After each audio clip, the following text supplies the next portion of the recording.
አንተ ቤት እኔ አንተ ፊት የምቆም ሰው አይደለሁ። ሕዝቅኤል 40 ቀን ጾሟል። ዕዝራ 40 ቀን ጾሟል።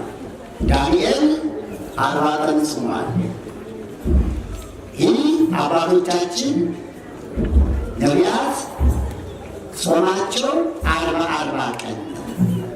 መነሻቸው ደግሞ 40 ቀን ለመጾማቸው መነሻቸው ጾም አዳም ነው። የአዳም ጾም ነው 44 ነውና 44ቱ በ3 ቀን መጀመሪያ 40 ቀን ቀጥሎ ያለው 3 ቀን ያቸዋል።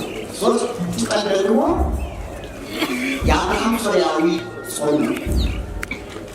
አብርሃም ሶርያዊ በፈተና በቅዱስ ወንጌል የተጻፈውን ቃል ተጠይቆ 3 ቀን ጾም ጾሞ ፈተናውን ያለፈበት ትልቅ ጾም ነበረ። ጥያቄ መልስ የሚገኝ ከእሷ ነው ከድንግል ማርያም እና አብርሃም ሶርያዊ ሄደ ከስዕለ ማርያም ተማጸነ፣ ተንበረከከ። እስቲ አንድ ጊዜ ስባ በርክክ በሉላቸው በርክክ በሉ እስቲ እንደ አብርሃም ሶርያዊ እንደማጸን እስቲ የከበደውን ተራራውን አስረሳል አለች። ሁሉንም ታቀለው ሰራት ምንድን ነው ከኔ አንቺን ደስ የሚያሰኝሽ ከኔ ካለው አካሌ ከራስጠው በስተግጥ ካለው አካሌ የትኛው ነው ደስ የሚያሰኝሻል? እንዲሁ መውደድስ ሁለንተናህን እወድሃለሁ። እሺ ሌላስ? ከሁሉም ይልቅ በዓይንህ ይጸናብኛል አለችው። ዓይኑን እያየች ነቃ ተሰቃለች፣ በዝሙት ተነድፋለች።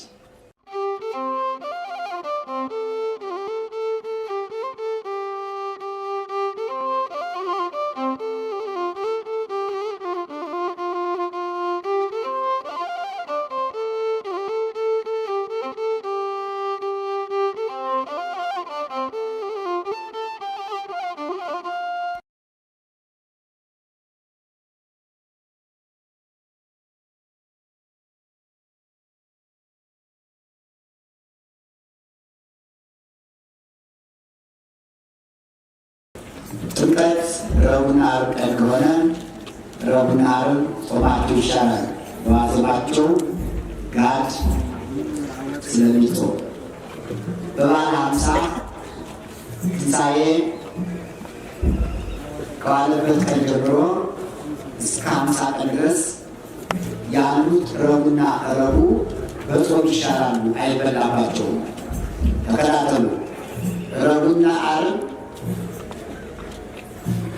የሚበላባቸው ቀኖች አንደኛ ልደት ረቡዕና ዓርብ ሲውል፣ ሁለተኛ ጥምቀት ረቡዕና ዓርብ ሲውል፣ ሶስተኛ ከትንሣኤ ጀምሮ እስከ 50 ቀን ድረስ ያሉት ረቡዕና ዓርብ ጾማቸው ይሻላል። በመጽሐፍ የተጻፈው ይህ ነው። ስለዚህ ዘንድሮ ልደት ዓርብ ነው፣ ጥምቀት ረቡዕ ነው። ልደት ነገ 29 ቀን ረቡዕ ስለሆነ ጋዱ ነገ ስለሆነ ዓርብ ይበላል። ቅዳሴውም ሌሊት ነው የሚቀድስ። ይህን የማያውቅ ሰው ካለ ሊያውቅ ይገባል። መወዛገብ የለበትም። ጥምቀትም እንዲሁ ረቡዕ ቀን የሚሆን ማክሰኞ ጋር ይጾማል፣ ረቡዕ ይበላል። ይህን ያላወቀ ክርስቲያን ካለ ደካማ ነው። ጊዜ በየዓመቱ ጥምቀትን አለን አለው ሲሆን ይበላ አይበላ ማለት ይህን ማለት ነው። ጋድ ለጾመ ነቢያት የመጨረሻ ቀን ነው፣ የነገው ቀን ነው። ጾመ ነቢያት የምንለው የልደት ጾም ቁጥሩ 44 ነው። ይህንን አውቃለን ሁላችን አይደል? የገና ጾም ወይም የልደት ጾም የሚጾመው ስንት ቀን ነው? 44 ነው። 44 ይህን ያዙ እንዳትረሱ። የ44ቱ ቀን በ3 ክፍል ይከፈላል። 44ቱ ቀን በ3 ክፍል ይከፈላል። ተከታተሉ። 40ው ቀን ለራሱ፣ 3ቱ ቀን ለራሱ፣ አንደኛው ቀን ለራሱ። ከስንት ተከፈለ? ከ3። 40ው ቀን ለራሱ፣ 3ቱ ቀን ለራሱ፣ 44ኛው አንዱ ቀን ለራሱ ይከፈላል። አከፋፈሉ ደግሞ እንዲህ ነው።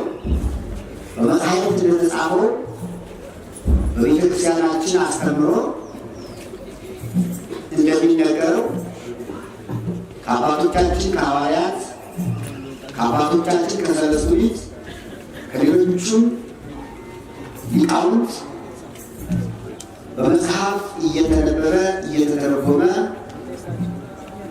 በተግባር እየተጾመ የመጣ ጾም ስለሆነ 40ው ቀን ጾመ ነቢያት ይባላል። 40ው ቀን ማን ይባላል? ጾመ ነቢያት ይባላል፣ ወይም ጾመ አዳም ይባላል። ስለምን 40 ቀን ጾመ ነቢያት ተባለ? 40ው ቀን ይባል መጽሐፍ ስንመለከት ሙሴ 40 ቀን እንደጾመ በኦሪት ዘጸአት ምዕራፍ 31-32 ላይ፣ በኦሪት ዘዳግም ምዕራፍ 9 ቁጥር 9፣ ኦሪት ዘዳግም ምዕራፍ 10 ቁጥር 10 ላይ ወጾመ ሙሴ 40 መዓልተ ወ40 ሌሊተ ተመጠው ሙሴ አስሮነ ቃላተ ይላል። ሙሴ በደብረ ሲና እግዚአብሔር ጠርቶት ከወጣ በኋላ 40 ቀንና 40 ሌሊት ጾመ። 40ው ቀን ሲፈጸም እግዚአብሔር ለሙሴ ጽላቱን በእጁ ሰጠው። ሙሴ ጽላቱን ተቀብሎ ወረደ ይላል። እንግዲህ የነቢያት ጾም 40 የሚባለው ከዚህ ጀምሮ ነው። ሙሴ 40 ቀን ጾመ። ኤልያስ በመጽሐፈ ነገሥት ካልዕ ምዕራፍ 1 ላይ እንደተጻፈው 40 ቀን ጾሟል። ሕዝቅኤል 40 ቀን ጾሟል። ዕዝራ 40 ቀን ጾሟል። ዳንኤል 40 ቀን ጾሟል። ይህ አባቶቻችን ነቢያት ጾማቸው 40 ቀን ነው። መነሻቸው ደግሞ 40 ቀን ለመጾማቸው መነሻቸው ጾም አዳም ነው። የአዳም ጾም ነው። አዳምና ሔዋን ከፈጣሪያቸው ትእዛዝ ወጥተው ዕፀ በለስን በልተው ከገነት ከወጡ በኋላ ንስሐ ገብተው 40 ቀን ጾመዋል። አዳምና ሔዋን 40 ቀን ጾመዋል።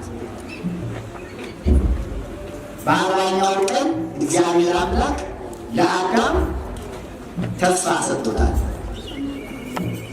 የተስፋ ጾም ነው ጾመ አዳም። በሐሙስ ዕለት ወልድ በቃል ተወልድ ወለድ ተወለድከ፣ በ5 ቀን ተኩል ከልጅ እወለዳለሁ፣ ወይም 5500 ዘመን ሲፈጸም ከልጅ ልጅህ እወለዳለሁ፣ ሕፃን እሆናለሁ፣ በመስቀል እሰቀላለሁ፣ እሞታለሁ፣ በመስቀሌ በሞቴ አድናለሁ ብሎ ለአዳም የልደቱን የጽንሰቱን የስቅለቱን በዓል በተስፋ የነገረው እግዚአብሔር አምላክ አዳምና ሔዋን ጾማቸውን በጨረሱ በ40ኛው ቀን 40 ቀን ጾመው ከሲኦል የሚወጡበትን ተስፋ ባለቤቱ መድኃኒዓለም ክርስቶስ እወለዳለሁ ብሎ ልደቱን፣ እሰቀላለሁ ብሎ ስቅለቱን ነግሯቸው 5500 ዘመን ተስፋ ይዘው የቆዩ በዚህ በ40 ቀን ጾም ነው። አዳምና ሔዋን 40 ቀን ጾሙ። ከዚህ በመነሳት የአዳምና የሔዋንን ጾም መሰረት በማድረግ ነቢያት ሁሉ ጾማቸውን 40 ቀን አደረጉ። ነቢያት ስለምን 40 ቀን ጾሙ ቢባል መነሻቸው የአባታቸው የአዳም የ40 ቀን ጾም ነው እና 40 ቀን ጾመ ነቢያት ይባላል ያልኩት ለዚህ ነው። ሁለተኛው 3 ቀን ነው። 44 ነውና 44ቱ በ3 ቀን መጀመሪያ 40 ቀን ቀጥሎ ያለው 3 ቀን ያቸዋል። 3 ቀን ደግሞ የአብርሃም ሶርያዊ ጾም ነው። አብርሃም ሶርያዊ በፈተና በቅዱስ ወንጌል የተጻፈውን ቃል ተጠይቆ 3 ቀን ጾም ጾሞ ፈተናውን ያለፈበት ትልቅ ጾም ነበረ ነው። አሁን እኛ የምንጾም በአጭሩ አንድ አይሁዳዊ በወንጌል የማያምን ሰው ከአብርሃም ሶርያዊ ይባላል። ሊቀ ጳጳስ ነው። ከአንድ ዓለማዊ ንጉሥ ፊት ቀርበው ሊቀ ጳጳሱ አብርሃም ሶርያዊና አንድ አይሁዳዊ ጥያቄ እየተጠያየቁ አብርሃም ሶርያዊ የተባለው የተዋሕዶ አባት ሊቀ ጳጳስ አይሁዳዊውን እየተከራከረ ምላሽ ያሳጠው ነበረ፣ ይረታው ነበረ። ስለዚህ አይሁዳዊ በአብርሃም ሶርያዊ ቀናበትና ወደ ዓለማዊ ንጉሥ ቀርቦ ነገር ሰራበት። ነገር ስራው እንዲህ ይላል። እሊህ ክርስቲያኖች እንጂል የምትባል መጽሐፍ አለቻቸው ይላል። እንጂል ማለት በአረቡ ወንጌል ማለት ነው። ቶራት ማለት በአረቡ ኦሪት ማለት ነው። አረቦች በአረብኛ ቋንቋ ኦሪት ሲሉ ቶራት ይላሉ። ወንጌል ሲሉ ደግሞ እንጂል ይላሉ። እና ጌታችን መድኃኒታችን መድኃኒዓለም ክርስቶስ ቅዱስ ወንጌሉን ሲያስተምር ምን ብሎ ነበረ? ምን ብሎ ነበር ያስተማረ? የሰናፍጭ ቅንጣት ታህል ሃይማኖት ብትኖራችሁ ይህ ተራራ ከዚህ ካለበት ተነስተህ ሂድ ብትሉት ይሄዳል። የሚሳናችሁ ነገር የለም። በሃይማኖታችሁ ሁሉ ማድረግ ትችላላችሁ። ተራራው ታፈርሳላችሁ፣ ወዲያ ማለት ይችላል። ይህ በሃይማኖት የሚደረግ አምላካዊ ተአምር ነው። የአይሁዳዊ ይህን የወንጌል ቃል ለአብርሃም ሶርያዊ እንደ ፈተና አድርጎ አቀረበበት። ምን አለው ለዓለማዊ ንጉሥ? እሊህ ክርስቲያኖች እንጂል የምትባል ወንጌል የምትባል መጽሐፍ አለቻቸው። መጽሐፍ ደግሞ የሰናፍጭ ቅንጣት ታህል ሃይማኖት ቢኖራችሁ ይህን ተራራ ተነስተህ ከዚህ ብትሉት ይሄዳል ትላለች። ይህንን ጠይቀውና ካደረገው ሃይማኖታቸው ትክክለኛ ነው፣ ካላደረገው ግን ሐሰተኛ ነው ብሎ ሊቀ ጳጳሱ ከዓለማዊ ንጉሥ ጋር ለማጋጨት ነገር ሰራበት። አብርሃም ሶርያዊ በሚሄድበት ጊዜ ንጉሡ ይህንን ተቀብሎ ይረሰው ነበረ። ከዕለታት አንድ ቀን አብርሃም ሶርያዊ መጣ። ከሊቀ ጳጳሱ በንጉሡ ፊት ቆመ። አባቴ ያለው ቤት እንጂል የምትባል መጽሐፍ አለቻችሁ አለ። ወንጌል የምትባል መጽሐፍ አለቻችሁ አለ። አሁን አለችን አለ። የማን ናት አለ። አምላካችን መድኃኒታችን ፈጣሪያችን ኢየሱስ ክርስቶስ ያስተማረው ሕግ ነው። በውስጡ ያደረገው ታምራት ተጽፎበታል። ያስተማሩት ትምህርት አለበት። ሕገ ወንጌል ይባላል። የክርስቶስ የአምላካችን ሕግ ይለዋል። ታዲያ እንጂል በውስጧ የሰናፍጭ ቅንጣት ታህል ሃይማኖት ቢኖራችሁ ይህ ተራራ ተነስተህ ብትሉ ትላለች አለው። አዎ ትላለች። ቃሉ የዚያ ቃል ነው። የተናገሩ ባለቤቱ መድኃኒዓለም ክርስቶስ ነው አለ። ይህ በጣም ይገርማል። ይህ በጣም ይገርማል። እንዲህ ያለች ካለቻችሁ በጣም ታላቅ ሃይማኖት አላችሁ ማለት ነው። ይሁን ይህንን አድርገህ ታሳየኛለህ ማለት እንዲህ 3 ቀን የአብርሃም ሶርያዊ ነው ብያችኋለሁ አይደለ? እንግዲህ አብርሃም ሶርያዊ የጾመው ጾም ምክንያቱ ምንድን ነው ብሎ ለሚጠይቀን ሰው መልስ እንድትሰጥ ነው። ተከታተሉ። አብርሃም 3 ቀን ጾሟል። ለምን? ቅድም ብያችኋለሁ። ተጠይቆ እና ተራራውን ማንሳት ትችላላችሁ ታደርጉታላችሁ አለ። አባቶቻችን ሐዋርያት አድርገውታል። እናንተሳ? እኛም እናደርገዋለን አለ። በላውን አድርገህ አሳየኝ፣ ተራራውን አንሳዋል። ቀላል ጥያቄ አይደለም። ይህን ተራራ ተነስተህ ወደዚያ ማዶ ሂድ ማለት ቀላል ነው? ያለ በዘር በቃል ብቻ ማለት ነው።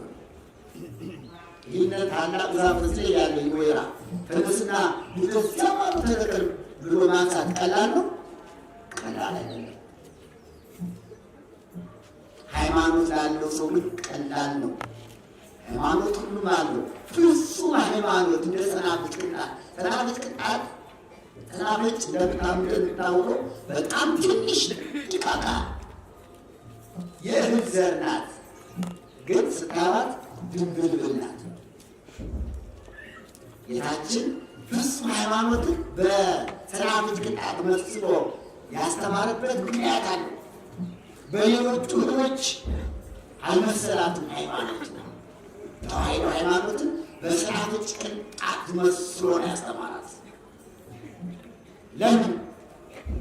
እህሎቹ እያንዳንዳቸው እህሎች የሆነ ትንሽ ነቅ አለባቸው። ክፍተት ማለት ነው። ገብሱም፣ ስንዴውም፣ ባቄላው፣ ሌላውም። ሰናፍጭ ግን ድንብልብል ናት። ትንሽ ነገር ነቅ የላት። ሙሉ ናት ማለት ነው። ሙሉ ናት። ክፍተት የለባት። አይታችሁ አታውቃላችሁ? እዩዋት፣ ሂዱና ቤታችሁ።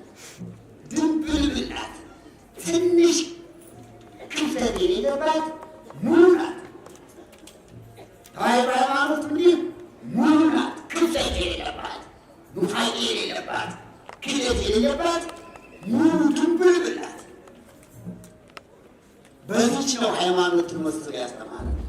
ለመብክሙ ሃይማኖት መጠነ ሰናፍጭ። የሰናፍጭ ቅንጣት ያህል ሃይማኖት ቢኖራችሁ ይህን ተራራ ተነስተህ ብትሉት ይሄዳል ብሎ ሃይማኖታችን በሰናፍጭ ቅንጣት ነው የመሰላት። ይህ ነው ጥርጥር የሌለበት ሃይማኖት።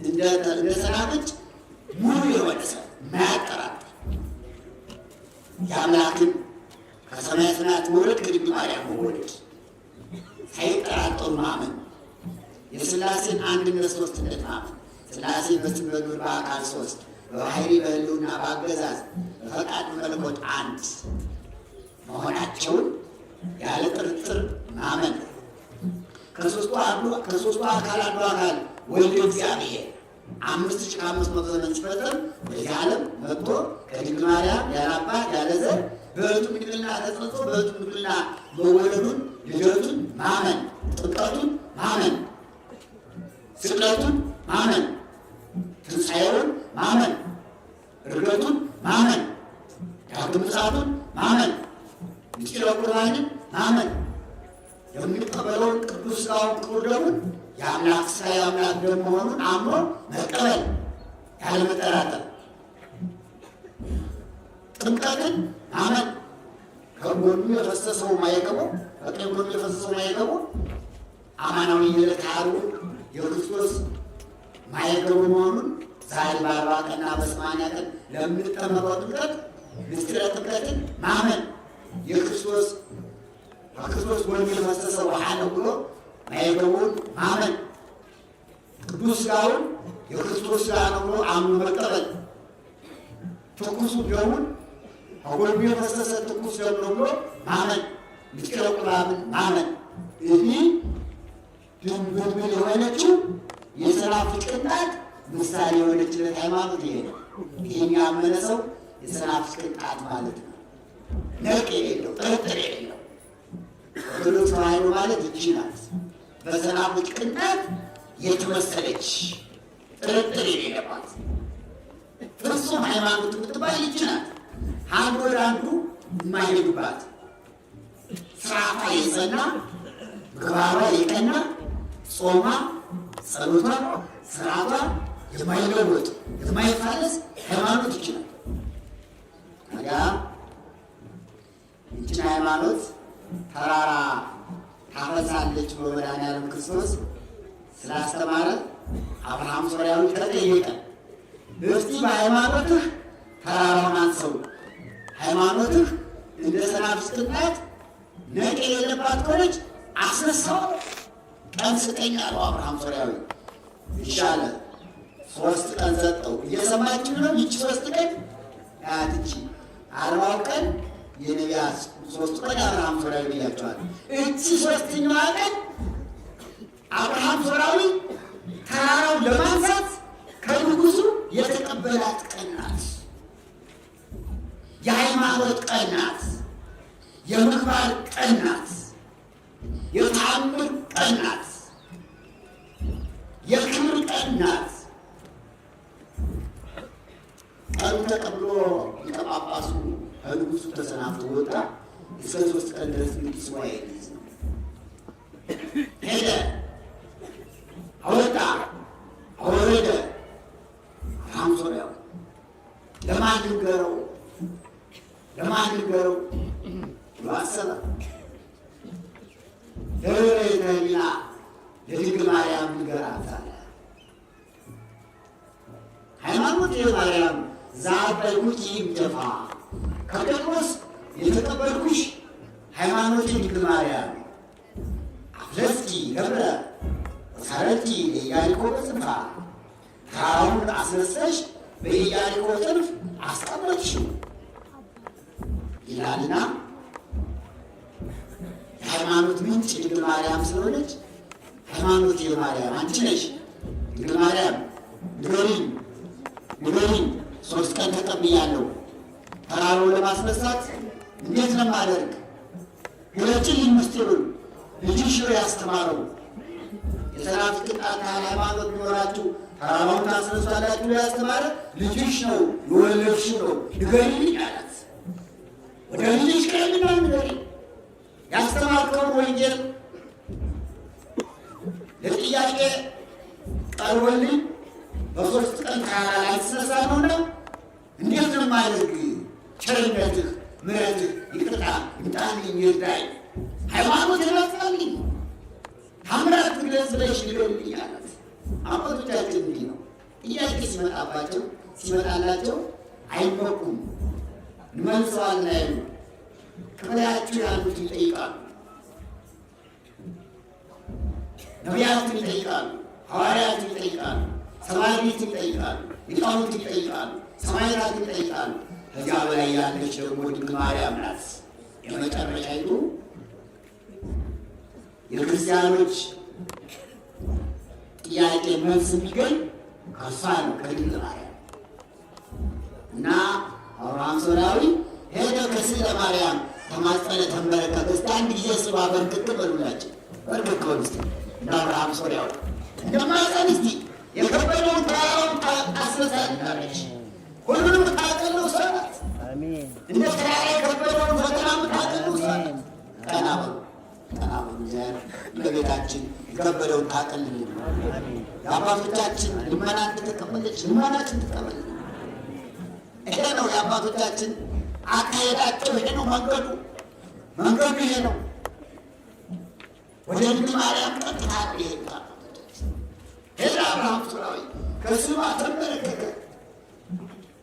ሰላም ልጅ ብሎ ደገመ። ሁልጊዜም ደግሞ ጸሎትን ስለ ማርያም በዕድሜዋ ልክ 64 ጊዜ ተንበረከከ። ቤተ መቅደሱ ገባ። 3 ቀን አልበላም አልጠጣም። ሙሴ 40 ቀንና 40 ሌሊት በደብረ ሲና እንደጾመ አብርሃም ሶርያዊ ደግሞ 3 ቀን ከቤተ መቅደሱ እንደገባ ከስዕለ ማርያም ተንበርክኮ እያነባ እንባውን እንደ ዮርዳኖስ ወንዝ እየፈሰሰ ያለማቋረጥ ሳይገታ ዓይኑ እንባ እያፈሰሰ ጉልበቱ በስደት እየተመለከተ እያዘነ እያለቀሰ እናቴ ድንግል ማርያም አናግሪኝ አላት። ቅርብ እኮ ናት ድንግል ማርያም። እንባውን አፍሶ በቅርብ ለሚላት ቅርብ ናትና አናገረችው። ወዲያውኑ ስሊቷ አናገረችው። ሊቁ ሲደርስ ለቤታችን ስሊቱ እንደምትናገር ሲናገር ምን አለ? ሰላም ለስዕልኪ እመቤቴ ሰላምታ ይገባል እዚህ ሲባል ቦ ጊዜ ዘትትናገር ስዕልሽ እኮ የምትናገርበት ጊዜ አለ። ወቦ ዘትክሉ የምታምር የታምር ወንዝ የምታፈስበት ጊዜ አለ እኮ። ሰላም ለስዕልኪ ቦ ጊዜ ዘትትናገር ወቦ ጊዜ ዘትክሉ የምታምር ማርያም ስብዕት ወውድስት እግዚአብሔር የእግዚአብሔር እናት ክብርት ውድስት ንጽሕት ድንግል ማርያም ሆይ አለና ስልሽ የምትናገርበት ጊዜ አለ። ዛሬ ጊዜው ነው ለእኔ ታናግረኝ። ሶራዊ እንደተጻፈው በመጽሐፍ በተአምርሽ እንደተጻፈው ስልሽ የምትናገርበት ጊዜ አለ ተብሎ እንደተጻፈው ጊዜው ለእኔ ዛሬ ነው። ስልሽ ታናግረኝ፣ ጥያቄን ትመልስልኝ። ሌላ መልስልኝ አላገኝም። መልሽልኝ አላት። ሁላችን እንደዚህ መልስ ከፈለግን ትነግረናለች። እየሰገድን እየጸለይን እያነባን እያለቀስን ስለሆናት ትሆናለች። ምን አለችው ስሊት? ወዲያውኑ ወዳጄ አብርሃም ዙሪያውን አለችው። አናገረች፣ መናገር ጀመረች። ትልቅ ነገር እኮ ነው። ትልቅ ተአምር እኮ ነው። ነገር ጀመረች። ምን አለችው?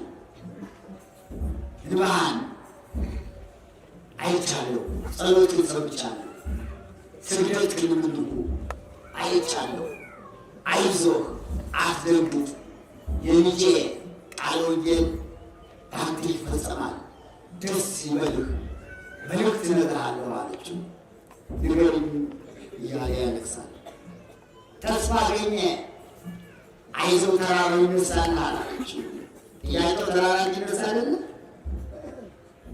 ይነሳልሃል። አይዞህ ግን አለችው ከአንተ ጋር አብሮ በጸሎት የሚያግዝህ አንድ ባሕታዊ አለ አለችው። ደግሞ አባቶቻችን ያግዛሉ፣ ቅዱሳን በጸሎት ያግዛሉ፣ ባሕታውያን ያግዛሉ።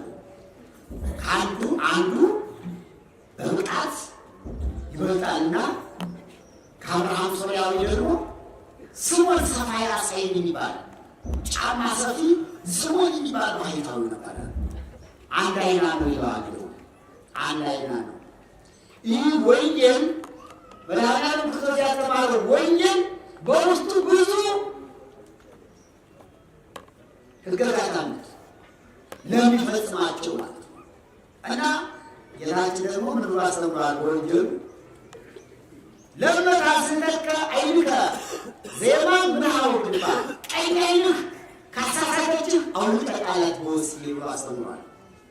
ይህን እሱ ቃል ነው። አያችሁ ወንድም፣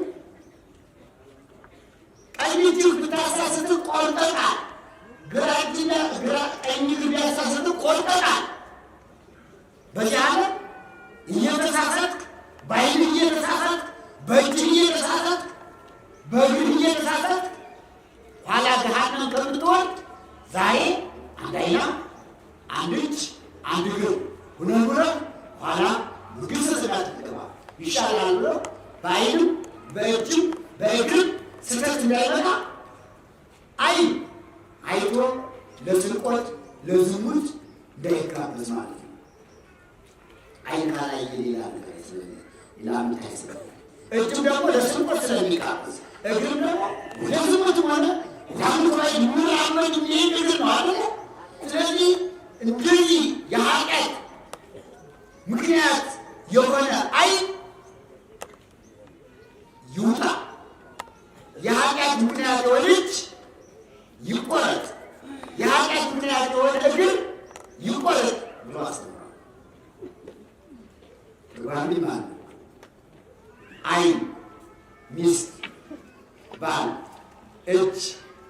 ልጆች፣ እግር፣ ሰራተኞች እነዚህ የሚያሳስቱ ከሆነ ተዋቸው። በቃ ምክራቸውን አፍርሰው ሚስትህ ጣዖትና አምልክ ብትልህ ኃጢአትን ስራ ብትልህ እንዳይ ያለች ውስጥ ናት። አትቀበል፣ ክፉን ሀሳቧን አትቀበል። ባልም እንዲሁ እንቁረብ እያለችው እንጹም እያለችው እናስቀድስ እያለችው ንስሐ እንግባ እያለችው አይሆንም እያለ የሚከራከር ከሆነ ምክሩ ይቀራል። ዓይን የተባሉ ባልና ሚስት ናቸው። እጆች የተባሉ ደግሞ ልጆች ናቸው ይላል ሁለተኛው ትርጓሜ። እግሮች እንዲህ ናት እና ይህ ስምዖን ሰማያዊ የተባለው አባት ደግሞ ይህንን አንዱን ቃለ ወንጌል በተግባር ያሳየ አባት ነው። ስምዖን ሰማያዊ ጫማ ሰፊው ስምዖን በሉት። ጫማ ሰፊው ስምዖን አያችሁ፣ በቅቶ ተራራ እያስነሳ ዛፍ እየነቀለ እያስነሳ ድዊ እየፈወሰ ጋኔን እያወጣ ሙት እያስነሳ ጫማ ይሰፋ ነበር። አይቱትና እኛ ቆርጥሽ ትሩፋት ከሰራን ሁሉም ይወጣ መሰረት ትሩፋት ትጠሩ ሌላ መስራት ብቃት ማለት ትትና ችግር ሲታይበት ነው። በቃ አንድ ሰው በቅቷል የሚባል ትሁት ሲሆን ራሱን ዝቅ ሲያደርግ እሱ ከሁሉ በታች ነኝ ብሎ ሌላውን የበላይ ሲያደርግ። ስምዖን ጫማ ይሰፋ ነው። ጫማ እየሰፋ ብዙዎች ተሰውት ነው። ለተራቡት፣ ለተጠሙት፣ ለተቸገሩት ባህላዊ ነው። እሱ አይበላም፣ ጾመኛ ነው፣ ከሃዲ ነው፣ ትዕቢተኛ ነው። ግን ለምን ነው ጫማ የሚሰፋ ብትሉ ሌሊት ሲሰግድ ነው የሚያድረው፣ ቀን ሲጾም ነው የሚውለው። ጫማ ግን የሚሰፋው ለማን ነው? ምጽዋት ለመስጠት አንዱ ትሩፋት ምጽዋት ስለሆነ ቢቱና ምጽዋትን አይከለክልም። ቢቱና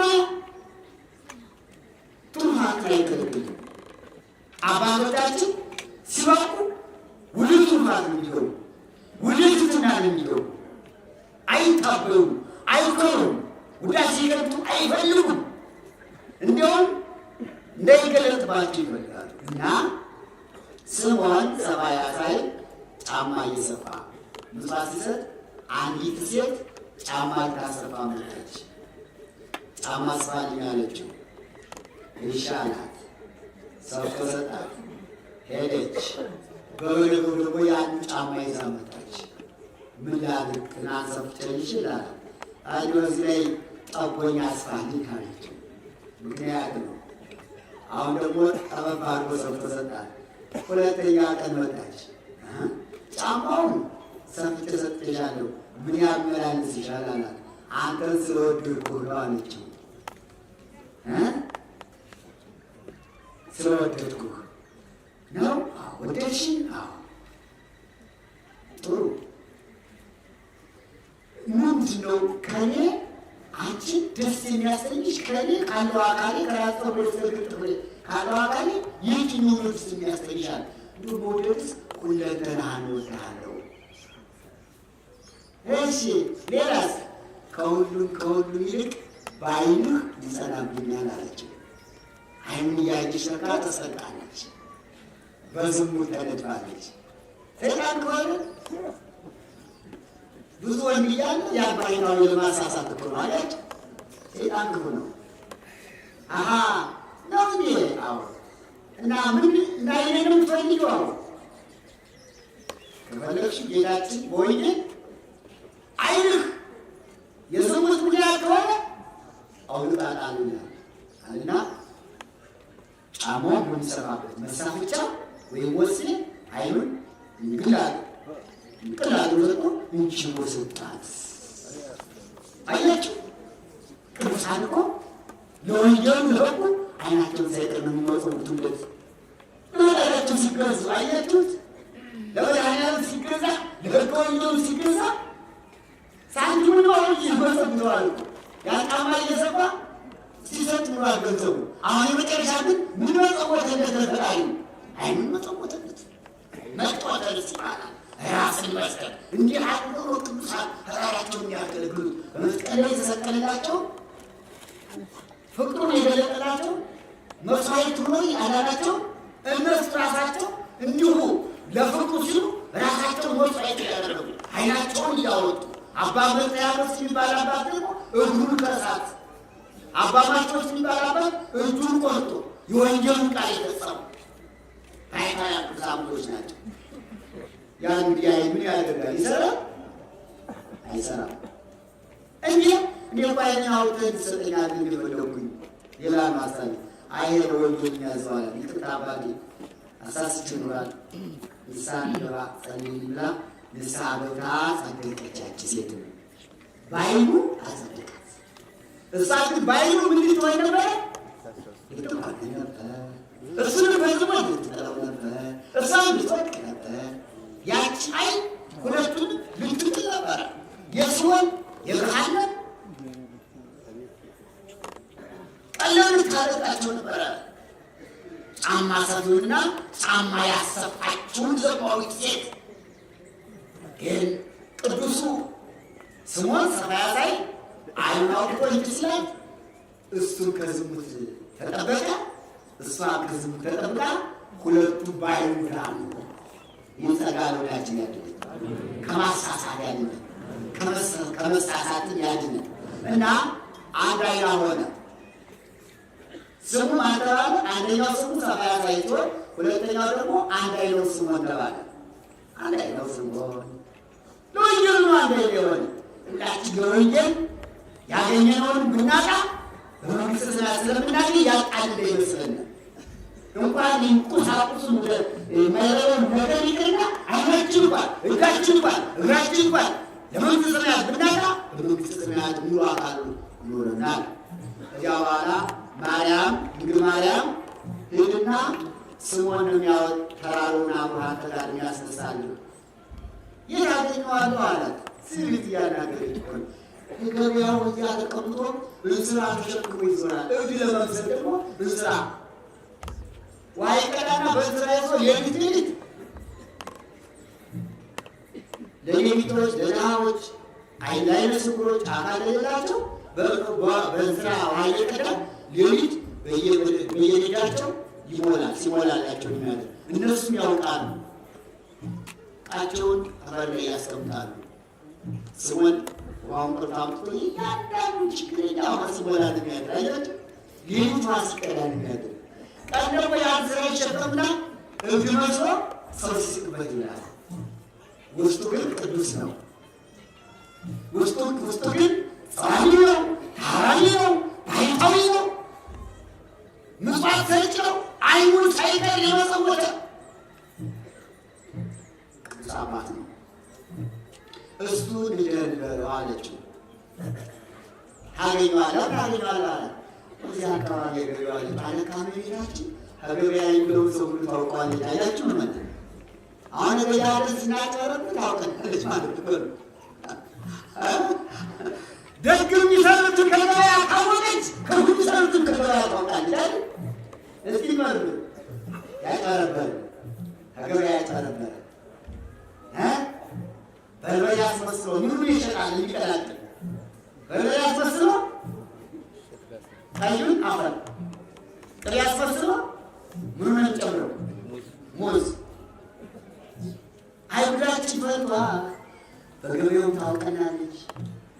ለምን ላይ ያልተመሰላች ስምዖን ሰፋያሳይ ከገበያ ውጭ ብሎ ጫማ ሲሸጥ ውሃ እንስራ ውሃ ሲሸክሞ ሲሆን ታገኘዋለህ ብላ የእሱን የቅዱስን አባት መልካም ተግባር ትሩፋቱን ምጽዋቱን ትሕትናውን ታወቀች።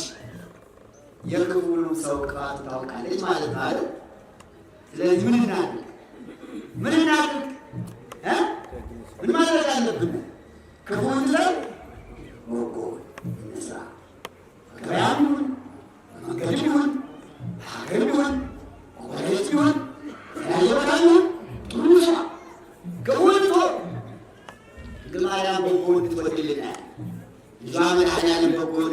ይወደኛል። እንደ አባቶቻችን እንሁን። ያ ስሟን ምልክቱ ከድንግል ማርያም ሲነገርለት ጫማ እየሸጠ የመጽውት ይላል ያገኘዋል ሄዳለችው ሄደ ቤት ስራ ይዞ በገበያው ይዞራል። አንተ አለው አቤት አረምነግራለ ቆየኛል ምንድን ነው አለው እጅ ውስጡ ቃል እብድ መስሎ ነው የሚውለው። ምንድን ነው አለው እባክህ ተራራ አንሳልኛል። እንዴ ድሀ በሀገር አይኖር ለነው ለዚህ ቁም ነገር ማንተራራ ላፈስ የተሸከሙትን ስራም ከብሎኛል። እንኳን ይህን ተራራ ምን አድርገን የሚሸከመው አለ። አያችሁ ከሳር በዚህ ነግረው የተሸከሙትን ስራም ከብሎኛል እንኳን ተራራ ሊሸከም አለው። ራስ እንዳለ ውደት ነዋ። አባቶቻችን ውዳሴ ገብ አይዙም በውስጥ ታምራት እያደረጉ በላይ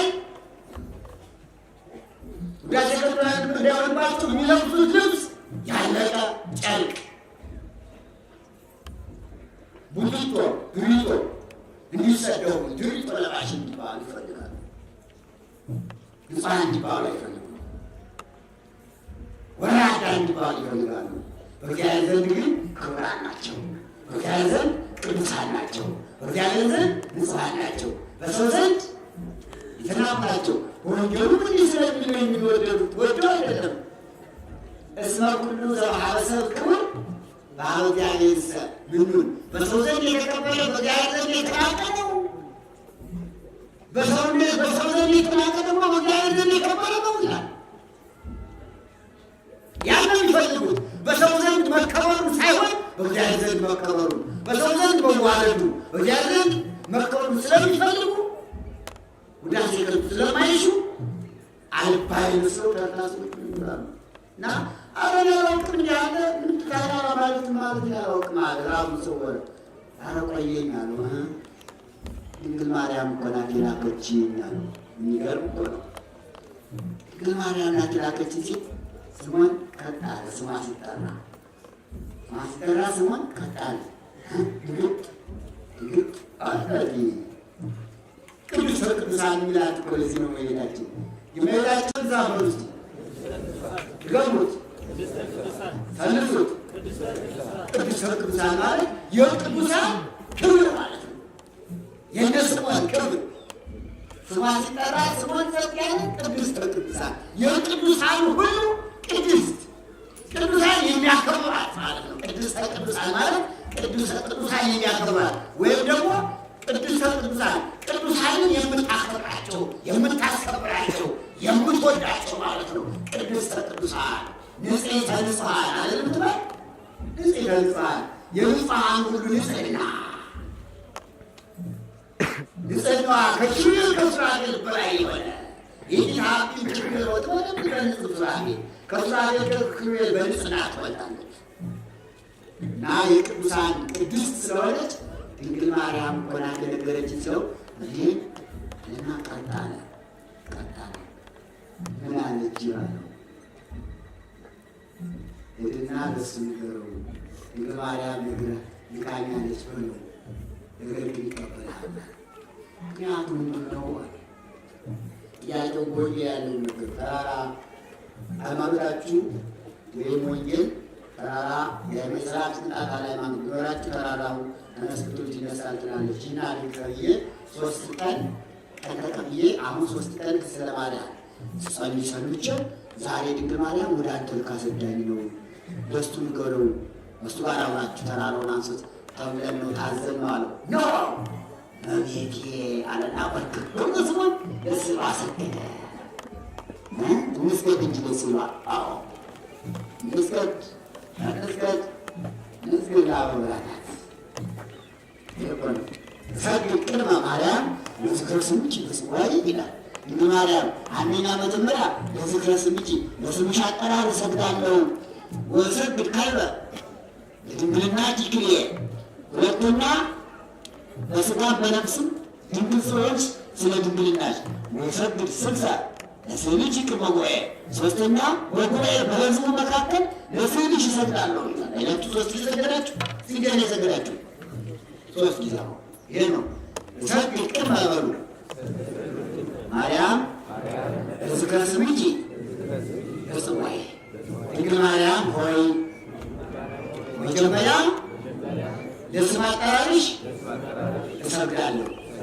ወሰግድ ካይበ በሉ ለድንግልና ኪክሌ ሁለተኛ ለሁለቱ ድንግልናሽ እሰግዳለሁ። ሁለቱ ድንግልና የተባለ ድንጋሌ ሥጋ ድንጋሌ ነፍስ ነው። በሥጋዋ ድንግል፣ በሐሳቧ ድንግል፣ በነፍሷ ድንግል አይደለች? ይህንን ነው ለድንግልና ኪክሌ። በሐሳቧም ድንግል፣ በአነጋገሯም ድንግል፣ በሥጋዋም ድንግል፣ በነፍሷም ድንግል፣ ሁልጊዜ ድንግል። ድንግል ማርያም ሙሉ ድንግል። ያቺ ሰናፍጭ ቅንጣት ቅድም ብያቸዋለሁ። ድንግልና ላይ የሌለባት ድንግል ማርያም ድንግልናዋ እንደዚያ ነው። ዓይኗ ድንግል፣ ጆሮዋ ድንግል፣ አፏ ድንግል፣ እጇ ድንግል፣ እግሯ ድንግል፣ ልቡናዋ ድንግል፣ ሐሳቧ ድንግል፣ ሁለንተናዋ ድንግል አይደለች? ሁለተኛው ይሄ ነው። ወሰግድ ስልሳ በሉ ደግሞ ወሰግድ ስልሳ ለስዕልኪ ቅድመ ጉባኤ። ሶስተኛ በጉባኤ መካከል ምዕመናን ባሉበት መካከል ለስዕልሽ እሰግዳለሁ። እኔም በእናንተ መካከል እናንተም በእኔ መካከል ለስዕሏ ስንሰግድ እንዲብለን ነው። እንግዲህ ይህ የተጻፈውን ያነበብነ ወሰግድ ስልሳ ለስዕልኪ ቅድመ ጉባኤ። ይህ አያሳፍረንም። ይህን ዘንድ ነው ለድንግል ማርያም የምንሰግድ ሶስት የምንሰግድ ታምኑ ቅዱስ ነገር እሰግድለኪ እሰግድለኪ እሰግድለኪ ያንን ዝክር ይሄ ነው። አሁን ስሞነ ስለ ማርያም ሰግድና በእንግዲህ ያተራራለ ተራራው የአብርሃም ዙሪያ ሶስተኛው ጾም ነው አይደል? ሁለተኛው ክፍል ያ ታዲያ ከንጉሱ ንጉሱን እንደ ሙሽራ ልያ ህዝቡ እንደ ቅዱስ ሚካኤል ማን እንደ ቅዱስ ገብርኤል እንደ አቡነ ገብርኤል ተራራው እንደምን ተራራ ያለ የተቀመጠና ያ ንጉሥ ዓለማዊ ነው፣ አማሌቃዊ ነው። ህዝቡን ይዞ በምስራቅ ይሁን አንተ ህዝቡን ይዘህ ክርስቲያኖችን ይዘህ በምዕራብ ሁለት ፊትህ ወደ ምስራቅ ለስግደት እንዲመች ክርስቲያን ወደ ምስራቅ ነው የሚሰግድ፣ ሌሎች ወደ ምዕራብ ሲሰግዱ ወደ ምዕራብ ነው። ፀሐይ ብርሃን ጨለማ ነው። ምዕራብ ማኅደረ ዲያብሎስ ይለዋል፣ ምስራቅ ማኅደረ እግዚአብሔር ነው። ገነት የት ነው ያለች? በምዕራብ ሲኦል የት ነው ያለች? በምዕራብ ነው ያለች። በጨለማ አይመግብ። ስለዚህ እያንዳንዱ መርዶ ያውቀዋል። እያንዳንዱ መርዶውን ስለሚያውቅ ወደ ማበረ ዘር ይሰግዳል። ክርስቲያኖች ወደ ምን እንሰግዳለን? ወደ ፀሐይ ምዕራብ፣ ወደ ፀሐይ መውጫ። ገነት ያለች የት ስለሆነ ምስራቅ በነፍሳችን ገነት እንደምንገባ። ሌሎች ወደ ምዕራብ ይሰግዳሉ። ማንን ሲመለከቱ? ሲኦልን። ሲኦል ያለች በጨለማ ነውና ሲኦል እንገባለን ሲሉ ወደ ምዕራብ ይሰግዳሉ። እና ክርስቲያኖች በምዕራብ ሁነው ወደ ምስራቅ፣ ንጉሡ የራሱ ወገኖች ዓለማውያን ይዞ በምስራቅ ሆኖ ወደ ምዕራብ። ተራራው መካከል ላይ የግግሩ ያ ተራራ እናስነሳ አለ ስምዖን። ትልቁ ተራራ እናስነሳ እኔ እዚያች ቁጥቋጦ እቀመጣለሁ፣ እንዳትናገር ለሰው እንዳትገልጽ። አንተ ግን ህዝቡን ሰብስብና እኔ የምሰራውን እያየህ አንተ ስራ፣ አንተን እያዩ ህዝቡ ይስሩ አለ። እንደዚህ ምን ያመጣት ነው? አንተን ተመልከት፣ ህዝቡ አንተን ይመልከቱ አለ። እሺ አለ። ተሰበሰቡ። ለንጉሱ ነገረው። ንጉሱ በዚያ ህዝቡን ሰብስበው ከምስራቅ ወደ ምዕራብ ቆመ። ተራራው መሀል ላይ ተያዩ። እንደገና ተራራ ነው ሳለ የሚነገረው ወደ ተራራ ነው የሚመስለው። በኋላ ኪራይ ቅድም 400 ባል ይዞ ያደረሰ 400 ይዞ ያደረሰ 4 ማዕዘን ኪራይ ቤተ ማለት ተባለ። ከዛ በኋላ ጸሎት ካለቀ በኋላ ማይክል እየታጠነ መስጠት ይዟል። ካህናቱ አሉ። ሌላው እንዳለቀ ስሙን ይዛችሁ ሰገደ። ሰግዶ ድሮ ብድግ አለ። አብርሃም ሶርያዊ ስምዖን ሲሰግድ አይቶ ደግሞ አብርሃም ሰገደ። ሕዝቡን እኔ ላይ ታችሁ ስገዱ ብሏቸዋል። እሱ ላይ ተሰግዱ። ስምዖን ሰግዶ ሲነሳ ተራራው ብድግ ብሎ ተነሳ።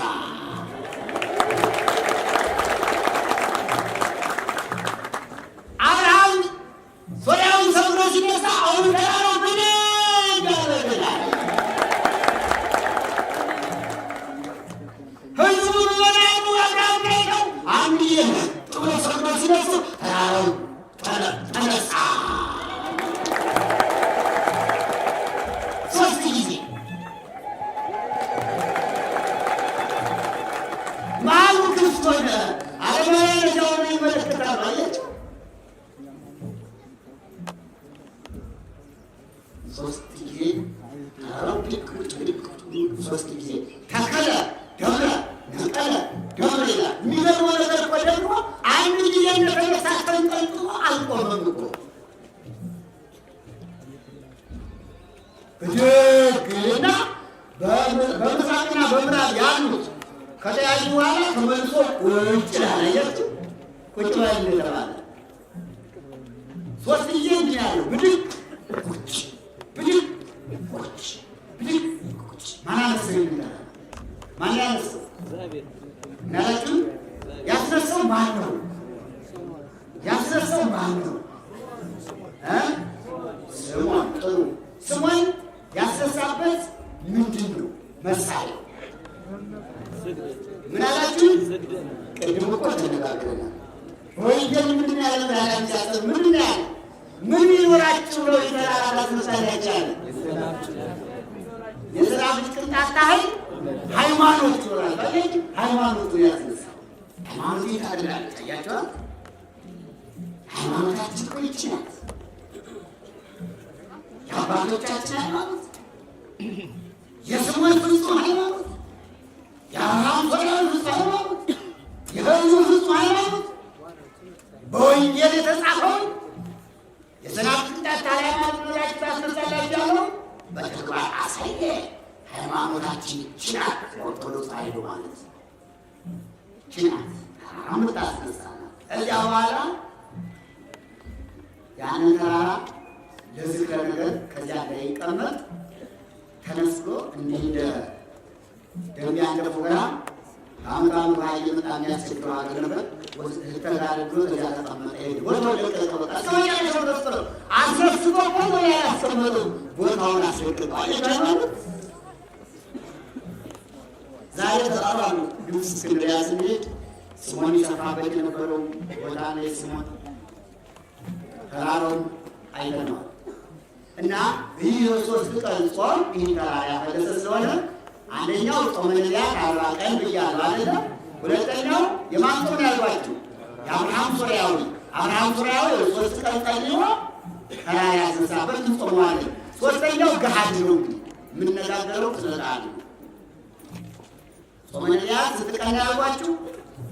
40 ስንት ነው? 44 አይቀንስም፣ ከ44 አይጨምርም። ከ44 አይጨምርም፣ ከ44 አይቀንስም። እና በየራሱ ሲከፈል 3 ቀን ያለ 40 ቀን ጾመ ነቢያት 3 ቀን የአብርሃም ሶርያዊ። አንደኛዋ 44ኛዋ ማናት ነው ያልኳችሁ? ጋድ ነው ብላችሁ ጋድ 44ኛዋ ቀን ምንድን ናት? ለወደፊቱ እንዳትረሷት። ራሷን የቻለች ጾም ናት። ራሷን የቻለች ናት። ማቆጣጠር ይህ ስለሆነ ራሷን የቻለች ስለሆነች የረቡዕና የዓርብ ለውጥ ናት። ጋድ ማለት ለውጥ ማለት ነው። ልደት መቼ ነው? ልደት መቼ ነው? ዓርብ ነው አይደል? ዓርብ ቅዳሴ ምሳት ነው የሚቀደስ ሌሊት ቁርባን ስወደሙ ያ በኋላ ምዕመናኑ አስቀድሰው ወደ ቤታቸው ሄደው ምን ይበላሉ? ስጋ ይበላሉ፣ እንቁላል፣ ዶሮ ይበላሉ። ምናልባት አንዳንዱ ጾም ነው ካለ ተሳስቷል፣ ቀኖና ያስፈልገዋል። ወይም ጋድና ጾሙ ማለት ነው። ጋድና አሁን ብዙ ችግር ምንድን ነው? በጾም ላይ ጾም የሚሉ ሰዎች አሉ። እንዴ ጾም ላይ ጾም አይደለም። ፍትሐ ነገሥት አንቀጽ 15 ተከታተሉ። ፍትሐ ነገሥት በሉ አንቀጽ 15 ላይ እንዲህ ይላል። ሰባቱን አጽዋማት ይቆጥራል። ሰባቱን አጽዋማት ይቆጥርና ወጾመ ድኅረ ልደት ወጥምቀት ይላል ለይቶ ጾመ ነቢያት፣ ጾመ ነነዌ፣ ዓቢይ ጾም፣ ጾመ ሐዋርያት፣ ጾመ ፍልሰታ፣ ረቡዕና ዓርብ፣ ገሃድ ሰባተኛው ነው እና የልደትና የጥምቀትን ዋዜማ በጾም አንድ ተብሎ ተቀምጧል። የልደት ዋዜማ ጋድ ተብሎ የተቀመጠው ጋድ ተብሎ የተቀመጠው። ስለዚህ ዓርብ ግድፍት ነው። ጋድ ጾም ጋድ ጾም ያላቸው ልደትና ጥምቀት ከሌሎቹ አጽዋማት ይለያል። ለምሳሌ ጾመ ሐዋርያትን የምንጨርሰው መቼ ነው? ሐምሌ 5 ማለት ሐምሌ 5 ቀን ረቡዕ ወይ ዓርብ ቀን ቢሆን እንዴት ማለት አንገድፍም። ጥሩ አልፈን ረቡዕ ከሆነ ሐሙስ፣ ዓርብ ከሆነ ቅዳሜ እንገድፋለን። እንዲሁ ደግሞ ጾመ ፍልሰታ የድንግል ማርያም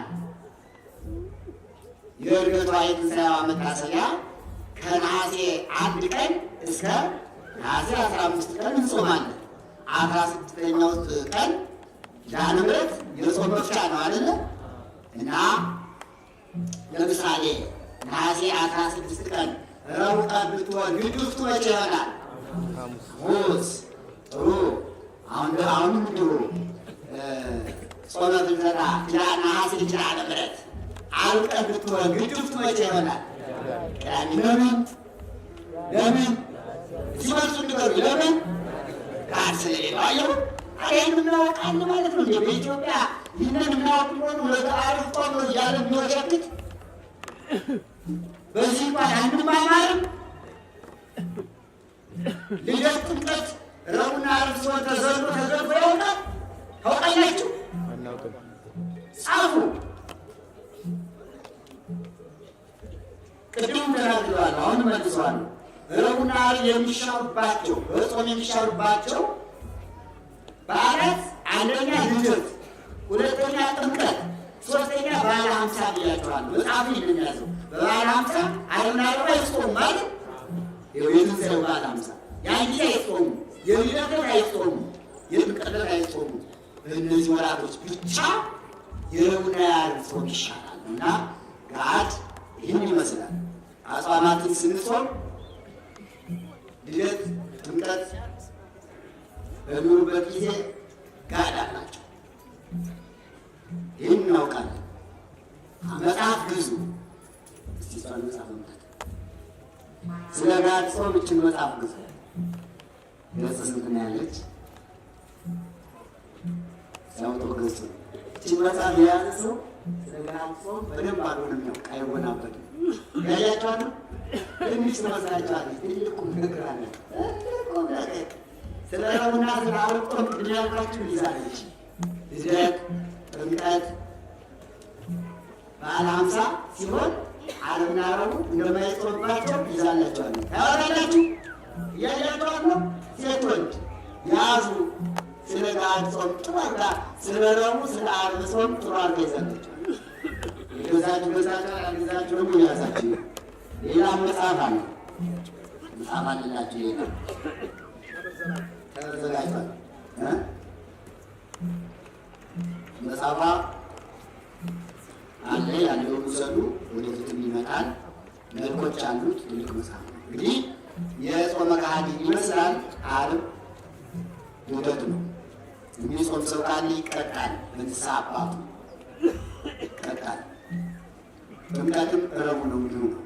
ይህን ይመስላል። እንግዲህ አባቶቻችን፣ እናቶቻችን፣ ወንድሞቻችን፣ እህቶቻችን ይህ በእንዲህ እንዳለ ስለ ጾመ ነቢያት 3 ክፍል አድርገን ከተማማር ነው። ጾመ ነቢያት 40፣ ጾመ ነቢያት 3ቱ የአብርሃም ሶርያዊ፣ አንዱ ጾመ ገሃድ ቀኑ ቁጥር ስንት ነው? 44 በ44 ጎንደር ልክ ነው ጾመ ነቢያት ይገለጻል። እዚህ አይጨምርም አይቀንስም። እሺ አይጨምርም አይቀንስም። መቀነስም አይቻልም፣ መጨመርም አይቻልም። መጨመርም ያስጠይቃል፣ መቀነስም ያስጠይቃል። ወደ 43 አይወርድም፣ ወደ 45ም አይወጣም። በምን ነው የሚኖረው? በ44 ብቻ፣ በ44 ጎንደር ልክ። ይህን ይመስላል።